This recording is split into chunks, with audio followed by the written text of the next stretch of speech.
Quand vous avez vu ce film, vous avez immédiatement réagi. Qu'est-ce qui vous a indigné tout de suite? Bien, si vous voulez, c'est le contraste absolument saisissant qu'il peut y avoir entre des images par nature porteuses d'émotions que sont les images de la déportation avec un ancien déporté, Walter Besson en l'occurrence. La première pensée qui nous venait à l'esprit, mais à tous sans exception, c'est est-ce que ce soir je serai vivant?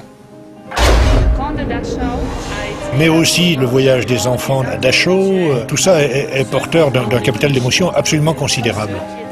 C'est un peu pour ça d'ailleurs que si on me voit en train de parler avec les jeunes ou participer au concours, ou faire des manifestations, y compris politiques, certaines politiques, bon, c'est parce que je pense que ce combat que j'ai commencé à 16 ans, je le continue, quoi.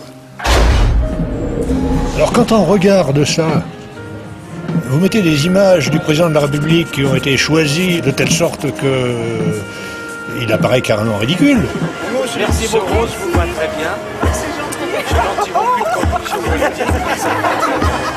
Quand on sait qu'il a un programme politique qu'il va mettre en œuvre et qui tourne complètement le dos au programme du Conseil national de la résistance, ça c'est vraiment scandaleux, quoi.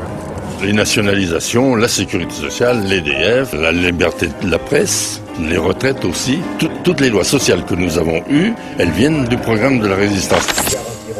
Ou encore des images du président de l'Assemblée nationale qui, à l'occasion d'une interview, se rendant compte qu'on l'entraîne sur un terrain où il ne voudrait pas aller, dit des mots qui paraissent un peu durs.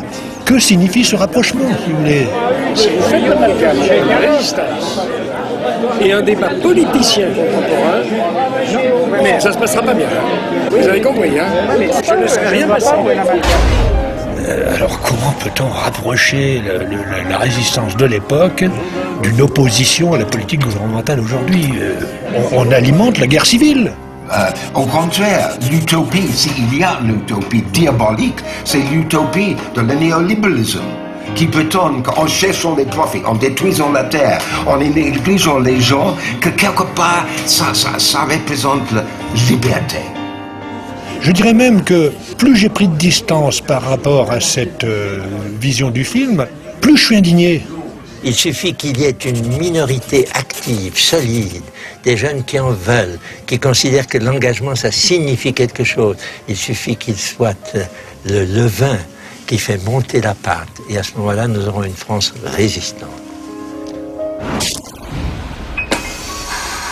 Est-ce que vous avez l'impression que ce film incite à la haine, comme certains le disent? Pas du tout, pas du tout. C'est très exagéré et puis je pense que c'est bien orchestré dans ce sens-là pour essayer de démolir, mais en tout cas pas ces mots-là, non.